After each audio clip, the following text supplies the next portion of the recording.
warahmatullahi wabarakatuh. Bertemu dengan saya Bambang Sadono di channel Inspirasi untuk Bangsa. Mudah-mudahan channel ini bisa memberi inspirasi, memotivasi, edukasi, dan bisa disampaikan secara jernih, berimbang, dan arif.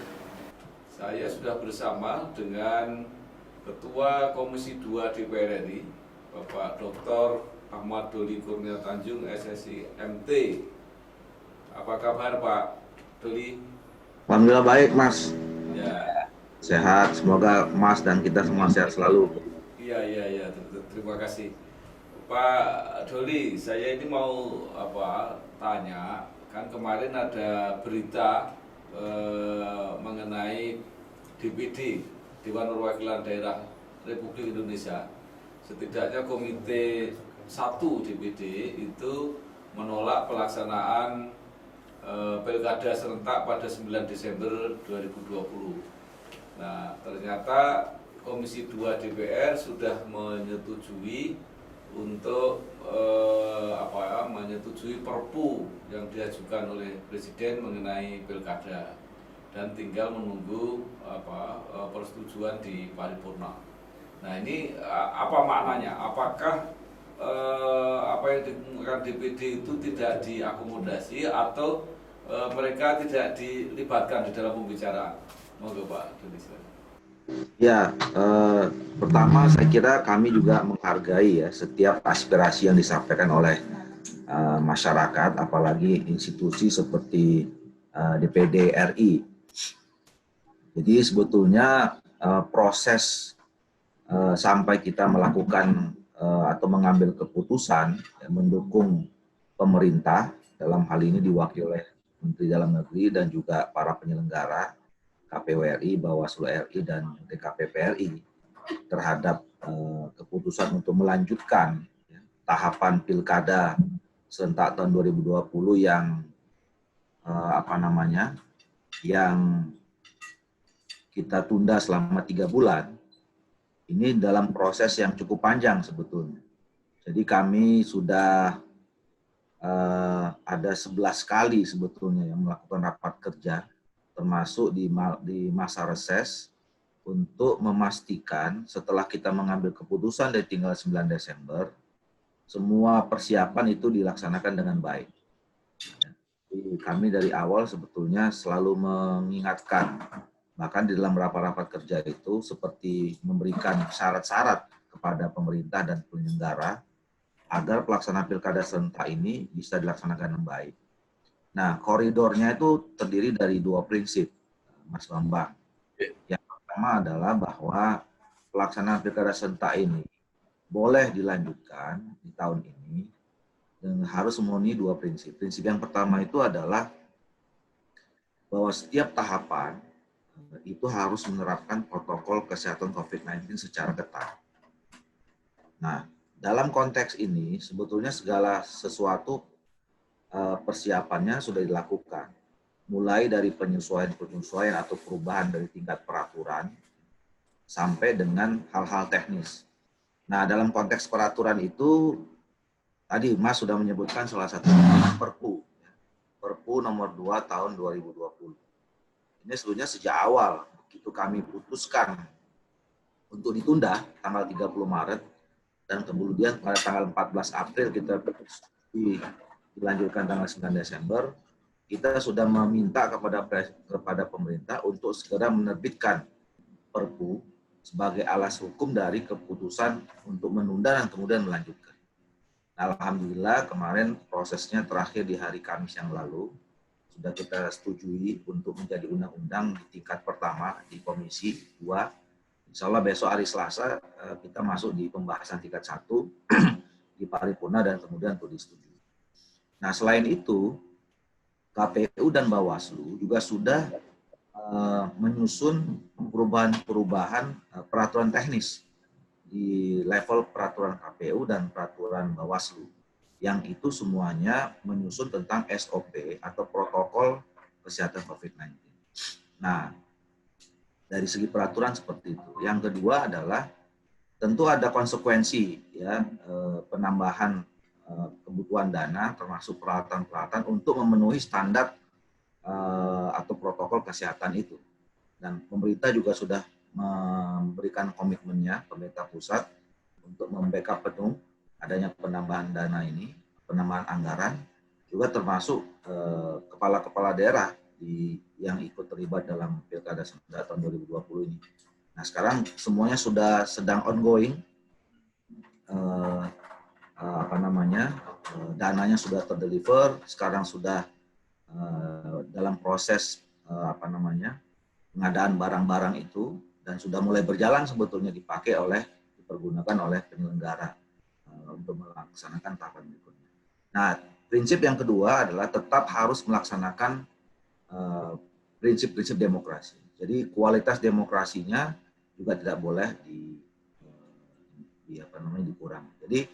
Jadi apa yang disampaikan oleh Bapak-bapak dan Ibu-ibu DPD itu saya kira cukup penting dalam hal untuk bagaimana sebenarnya gini, apa yang disampaikan DPD Komite 1 DPD RI itu kan mengingatkan kita semua agar kalaupun dilaksanakan ini ada khawatiran, karena memang suasana pandemi belum seperti yang kita harapkan. Nah, tentu itu akan menjadi catatan kita, dan kami sebenarnya sudah menyampaikan pada pemerintah, pada dalam khusus ini Kementerian Dalam Negeri, juga kepada para penyelenggara KPU, untuk kemudian menjelaskan secara langsung kepada DPD RI, terutama Komite 1. Ya. Baik, Pak Doli, apakah nanti kalau itu jadi dilaksanakan, jadi artinya kalau nanti paripurna setuju, berarti itu kan secara hukum keputusan untuk Pilkada 9 Desember itu berlaku. Nah, tapi kalau situasi pandemi COVID ini ternyata tidak mereda, minimal ada daerah-daerah tertentu yang mungkin tidak memungkinkan, itu solusinya seperti apa? Ya, ketika Perpu itu ditandatangani oleh Presiden, saya kira itu sudah menjadi keputusan hukum. Ya. Jadi di DPR sudah diambil keputusan politik untuk dilaksanakan pada tanggal 9 Desember 2020, dan tahapannya sudah dimulai dari tanggal 15 Juni kemarin. Jadi sebenarnya dari segi mekanisme perundangan kita, kalaupun Perpu itu tidak dibahas atau kemudian tidak, ini secara otomatis selama berapa hari ya, kalau nggak salah 45 hari itu sudah otomatis jadi undang-undang. Sebetulnya ini sudah berjalan, Mas. Jadi keputusan sudah diambil, prosesnya sudah juga berjalan, sudah running, dan saya kira perlu dukungan dan komitmen kita semua. Jadi ini kan proses yang simultan saja, supaya memang lebih kuat, Perpu itu kita undangkan. Sesungguhnya semuanya sudah berjalan dengan sebagaimana rencana yang sudah dilakukan. Nah, persoalan kemudian, jadi begini, di dalam semua peraturan, termasuk yang paling yang paling jelas itu kan di dalam peraturan teknis. Semua di sana sudah diantisipasi. Bagaimana supaya dalam situasi apapun kan pandemi yang sekarang kita hadapi, ya, itu sederhananya kan kalau kita bisa menerapkan protokol kesehatan, insya Allah semua aktivitas manusia, semua aktivitas masyarakat, baik itu aktivitas ekonomi, aktivitas sosial, termasuk aktivitas politik, insya Allah tidak ada masalah selama kita disiplin. Ya, misalnya penyelenggara itu harus pakai APD lengkap kalau ketemu setiap orang. Kemudian nanti di hari pencoblosan juga masyarakat disiapkan masker, sarung tangan sekali pakai, nanti diukur dulu suhunya, terus physical distancing juga tetap dilakukan, tidak boleh ada kerumunan. Nah, jadi protokol-protokol itu disiapkan.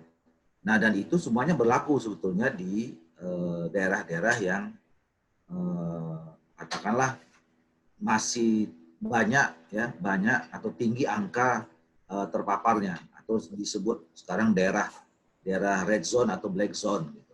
Nah, mudah-mudahan nanti di tanggal 9 Desember semua daerah sudah mulai reda dan itu masih tentu semakin kondusif ya dalam pelaksanaan pilkada kita. Oke. Pak Doli, itu di dalam Perpu yang akan menjadi undang-undang itu kan juga ada pasal atau klausul yang masih memungkinkan kalau dianggap situasinya tidak memungkinkan masih ada kemungkinan untuk ditunda. Nah itu apa kira-kira yang bisa menunda dan kapan itu kalau harus dilakukan? Ya, saya kira itu kemarin ketika kita belum memutuskan kapan dilanjutkan. Ya, kita memang tidak tahu ya situasi ke depan seperti apa. Bahkan karena memang kita tidak bisa memastikan sebetulnya situasi ke depan seperti apa, apakah bisa lebih baik atau lebih buruk, karena kita tidak bisa memastikan pandemi ini akan berakhir. Itu juga yang menjadi salah satu kenapa kita harus kenapa kita menyetujui ya.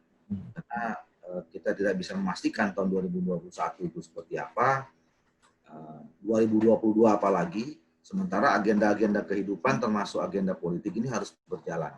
Nah, jadi sebetulnya kalau kita menafsirkan pasal yang menyebutkan bahwa kemungkinan ditunda itu, ketika kemarin kita belum memutuskan, ya kecuali nanti ya kita nggak tahu ya keadaan darurat yang seperti apa. Tapi kalau keadaannya sama seperti sekarang, ya sama seperti sekarang itu maksud saya bahwa situasinya sebetulnya kan masih terkendali. Baik, semuanya masih terkendali oleh pemegang otoritas. Ya. Pemerintah pusat sudah membentuk gugus tugas percepatan penanganan COVID-19.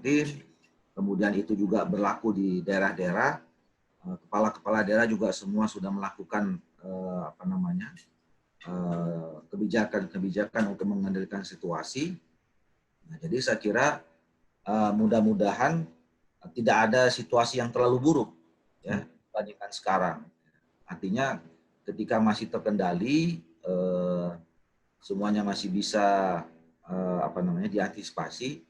Insya Allah mudah-mudahan tidak ada keputusan yang ekstrim lagi sampai tanggal 9 Desember.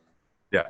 Baik, jadi Pak Doli, Komisi 2 sudah berbicara dengan pemerintah, sudah berbicara dengan KPU, Bawaslu, dan sebagainya. Artinya meyakini bahwa semua persiapan Pilkada 9 Desember bisa dilaksanakan.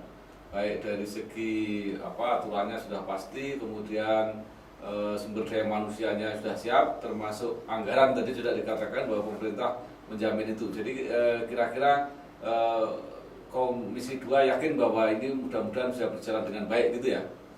Insya Allah Mas, jadi kami setelah juga mengambil keputusan itu pun terus melakukan monitoring ya sampai sekarang. Bahkan ya ada beberapa pihak yang mengatakan bahwa Komisi 2 ini rewel gitu ya, kena ngecek terus. Sebenarnya semata-mata itu untuk bisa memastikan bahwa rencana kita ini bisa berjalan dengan baik.